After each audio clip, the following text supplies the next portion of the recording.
नमस्कार दोस्तों।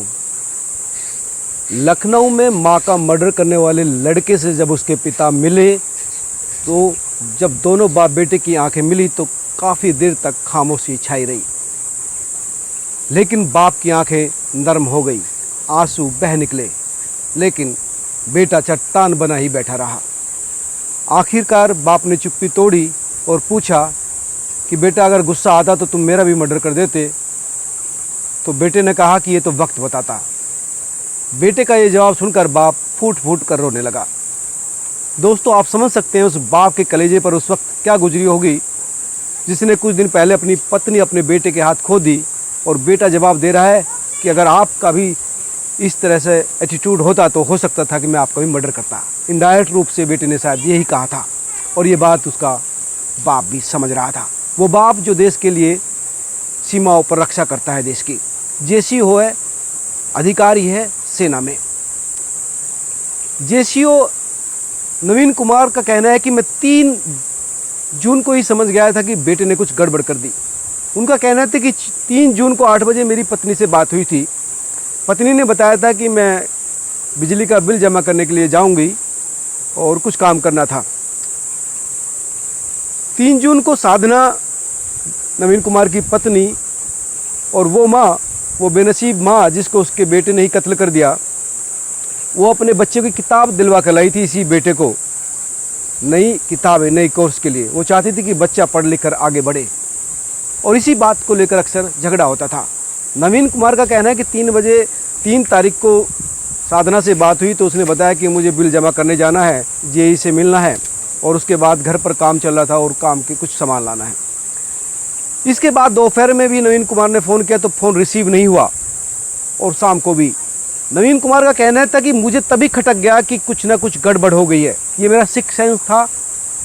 इसके बाद 4 तारीख की सुबह मैंने फिर से फ़ोन किया, करीब 50 फ़ोन किए, लेकिन बेटे से बात नहीं हो पाई। दोपहर को बेटे ने फ़ोन रिसीव किया, लेकिन यही कहा कि माँ बाहर गई है, बिल जमा करने गई है।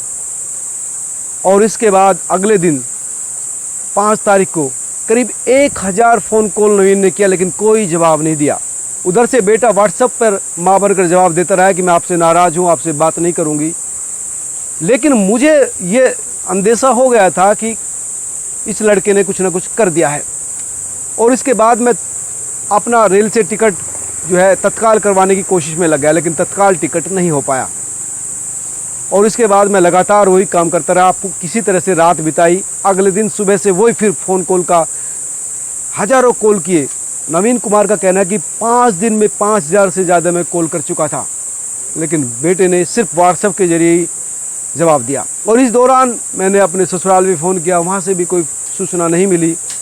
इसके बाद ट्विटर को फ़ोन किया, ट्विटर घर आया, जो बच्चों को पढ़ाने वाला ट्विटर था, उसका कहना था कि दरवाज़ा बंद है, लॉन में धूल जमी हुई है, जो पालतू कुत्ता है जो एसी में रहता है वो बाहर लॉन में बंधा हुआ है।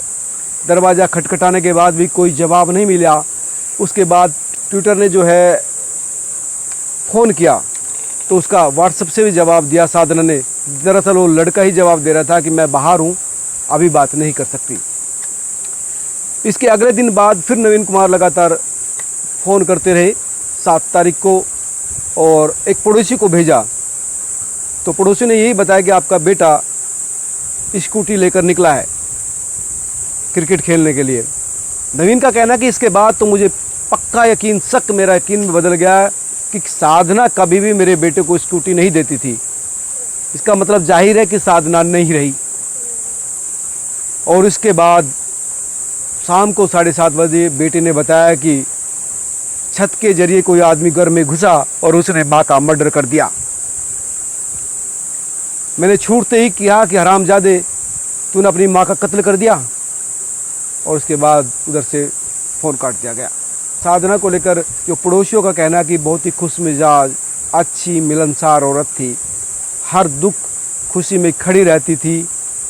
लेकिन इस बच्चे ने पड़ोसियों के साथ भी झूठ बोला, पिताजी के साथ भी झूठ बोला, और माँ का कत्ल करने के बाद,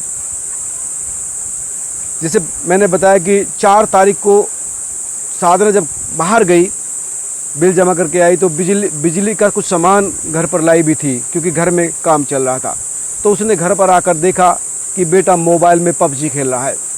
तो उसने बेटे को धमकाया, उसको बाल पकड़ कर उसकी पिटाई भी की। और दरअसल उसी दिन 10,000 रुपये भी घर से गायब हुए थे, जिसको लेकर माँ का और बेटे का झगड़ा भी हुआ। हालांकि वो घर में फिर से मिल गए, लेकिन झगड़ा काफ़ी बढ़ गया था। इससे पहले भी कई बार तनाव माँ बेटे के बीच में रहा था।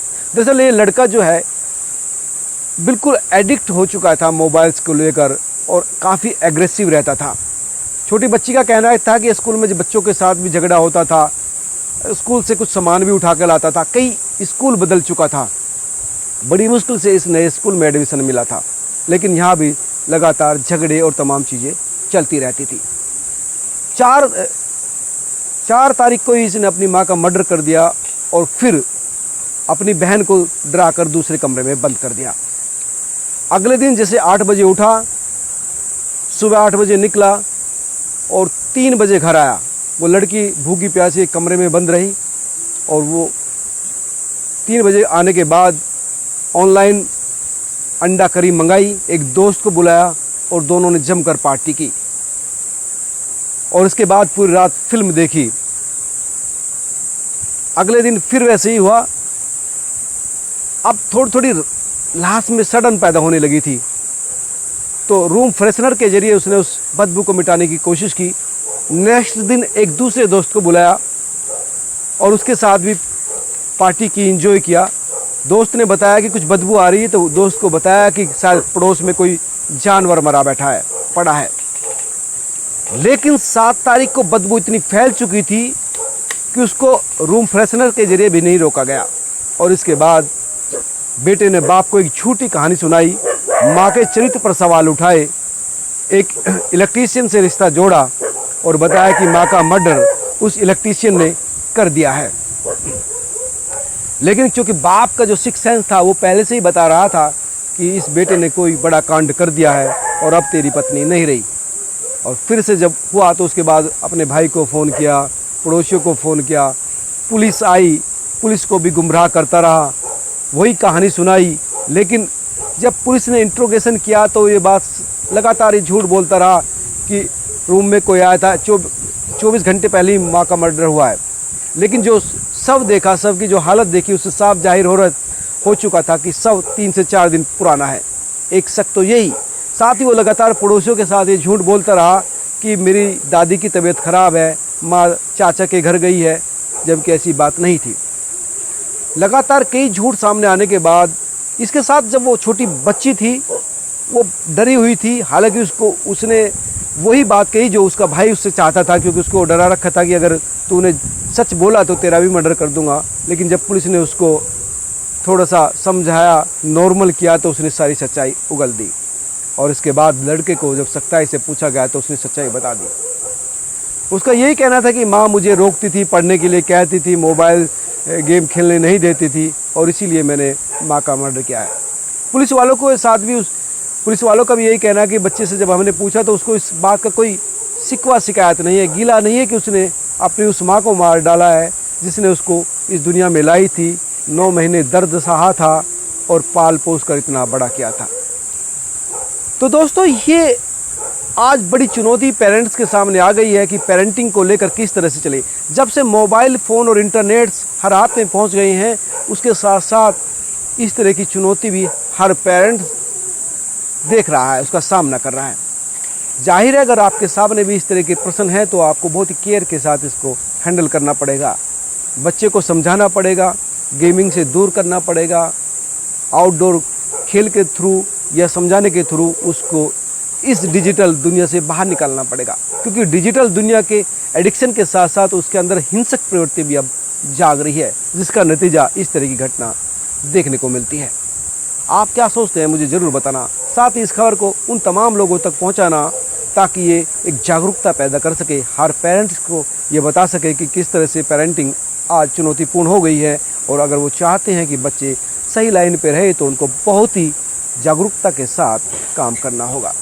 साथ ही बच्चे भी देखें और समझें कि किस तरह से वो अपना बचपन इन हिंसक गेमों के जरिए ख़त्म कर रहे हैं। नमस्कार।